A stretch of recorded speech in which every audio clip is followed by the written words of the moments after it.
Steve, what's going on? Citron here at Tameron Hyundai in Hoover. Susan, hello. I wanted to send you this special video of what I think would be the perfect vehicle for you guys. It's a 2020 Hyundai Tucson SEL, but instead of being front-wheel drive like the ones we drove, it's all-wheel drive. Okay, so it's going to handle a little better, people say. But this is the one that you want. It's your color.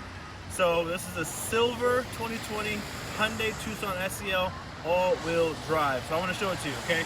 So here in the front, we got the same, everything's the exact same. It's just the engines, again, instead of being front wheel, it's all-wheel drive. So what that means is it just like transfers the weight of the vehicle in inclement weather like this, so it handles a little bit better for you, the driver. But as you can see, we got the LED daytime running lights, we got the cascading honeycomb grille, the very sporty wheels that we liked on the blue one, nitrogen filled tires, we got your blind spot detection, we got the keyless remote entry, silver exterior color with the light gray interior that we love, okay?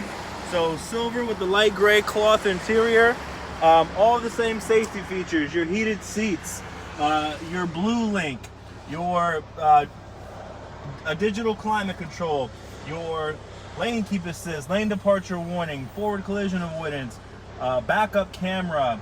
Literally, this I think is the perfect vehicle. Silver exterior with the light gray interior, so it's going to be a lot cooler in the summertime than that black interior of the blue one that we drove. Like all of our vehicles, comes with 5 years, 60,000 miles install warranty, 20 years, 200,000 miles powertrain warranty, and 3 years, 36,000 miles complimentary maintenance, all oil changes, oil filters, multi-port inspections, and prioritization free for 3 years, 36,000 miles. So, again, we're at 10-8 on your trade. Just respond to my email. I'm thinking this is the one. Steve, my cell phone, 703-505-5298, Citron, Tameron Hyundai Hoover. I'm thinking this is one. Good luck for you.